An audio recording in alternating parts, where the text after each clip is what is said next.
Y la palabra de Dios dice en Juan capítulo 1, versículo 9 al 13. Aquella luz verdadera que alumbra a todo hombre venía a este mundo. En el mundo estaba, y el mundo por él fue hecho, pero el mundo no le conoció. A lo suyo vino, y los suyos no le conocieron. Mas a todos los que le recibieron, a los que creen en su nombre, le dio potestad de ser hechos hijos de Dios. Esa es la palabra clave que tenemos en esta porción: hechos hijos de Dios. Dios ha tenido un propósito definido desde la creación del hombre. Le dio una mujer, luego le dio una familia, hasta una nación, un pueblo escogido. Cuando ese pueblo se extravió, se perdió y perdió de vista a su creador, Dios mismo vino para buscarle y redimirle de su condición pecaminosa. Dios no mandó a otro, porque no hay otro. Él vino. Ese Dios mismo se incorporó y vino al pueblo a buscar y a salvar lo que se había perdido. A este Adán y Eva que perdió en el Edén, ahora viene para buscar a él, a todas las generaciones que se levantaron. De tal manera que la palabra del Señor dice claramente que Jesús dijo en Lucas capítulo 19, verso 10, diciendo: porque el Hijo del Hombre vino a buscar y a salvar lo que se había perdido. A lo suyo vino.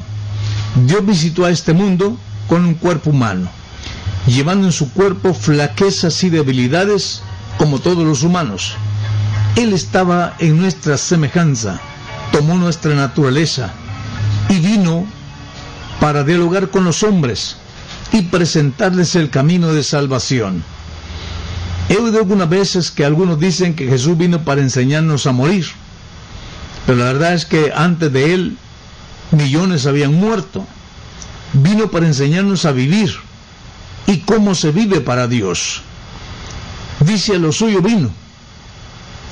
Dios creó una nación especialmente sacada de Abraham, luego Jacob, los 12 patriarcas, un pueblo que él escogió en medio del mundo perverso y corrompido para guardar a ese pueblo, y con un propósito definido lo hizo.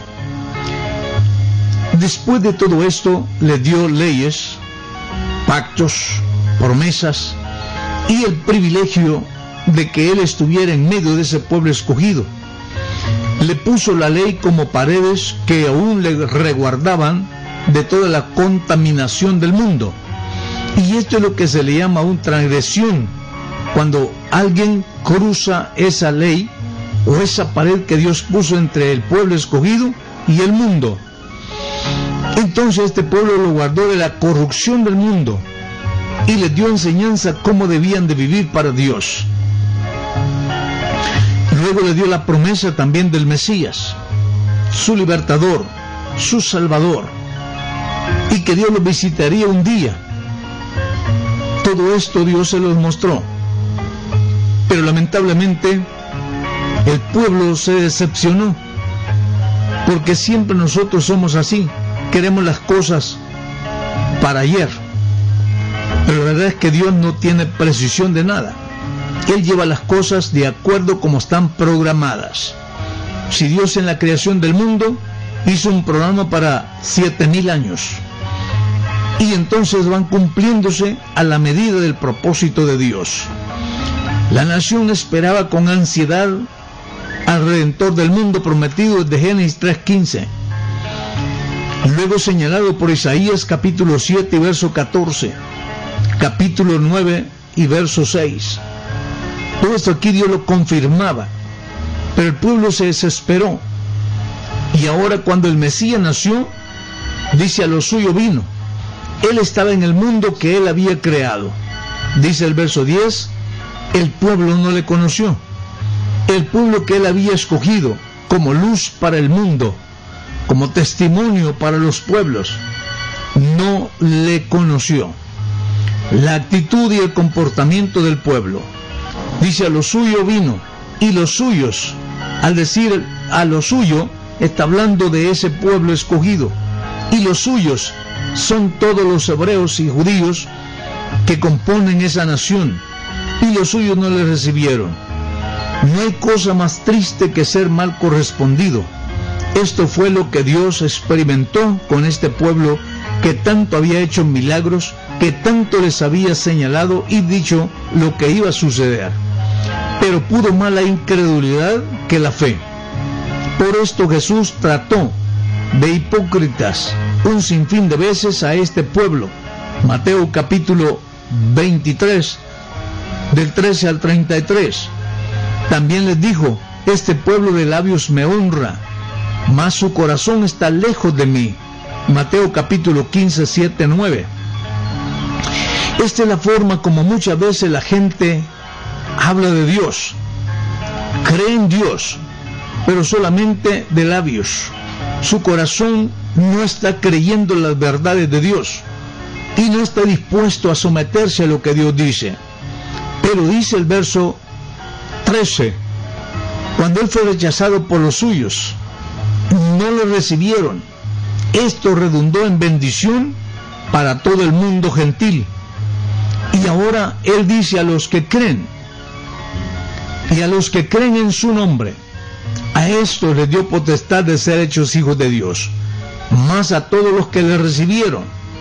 Los hebreos, a quienes él venía, no le recibieron, pero más a todos los que le recibieron, a los que creen en su nombre, les dio potestad de ser hechos hijos de Dios. Cuando dice aquí a los que creen en su nombre, no a los que creen en los nombres o en los dioses, sino a los que creen en Él y en su nombre. No solamente creen en Él como hijo, sino también están creyendo en su nombre, que es el nombre Salvador. Le dio potestad de ser hechos hijos de Dios. Cuando dices somos hechos hijos de Dios, está diciendo que somos adoptados hijos de Dios. Cuando el pueblo de Israel le rechazó, esta promesa se amplió a todos los seres humanos. Por naturaleza no somos hijos de Dios, sino que éramos hijos de ira, hijos de desobediencia. Dice Efesios capítulo 2, verso 3. Por tanto, está diciendo que nadie puede heredar el reino de Dios porque fue de la familia, porque no es carne y sangre, no heredan el reino de Dios. Dios tiene hijos, no herederos, de tal manera que los que quieren venir al Señor tienen que remitir pecados en su nombre, invocar su nombre poderoso para salvación, engendrados por el Espíritu de Dios. Dice el verso 13, el cristiano tiene dos engendros y por ende dos naturalezas, la terrena y la espiritual. No son engendrados de sangre, ni de voluntad de carne, ni de voluntad de varón, sino de Dios. No somos hijos de Dios, dije, por naturaleza. Lamentablemente nacimos fuera del plan y propósito de Dios, pero bendito sea Dios, que aún al nacer así, teníamos necesidad de Dios, buscamos a Dios, pero imposible de encontrarlo. Él tomó nuestra naturaleza y vino y nos buscó y nos dio esa salvación. Ahora, gracias a Dios, podemos decir somos hijos adoptados, pero con los mismos derechos de todos. Gracias a Dios por esta promesa maravillosa. Por eso le decimos, amigo oyente, reconozca a Jesús como Señor y Dios de tu vida. Bautízate en el nombre de Jesús para remisión de tus pecados y alaba a ese gran Dios. Su nombre es Jesús.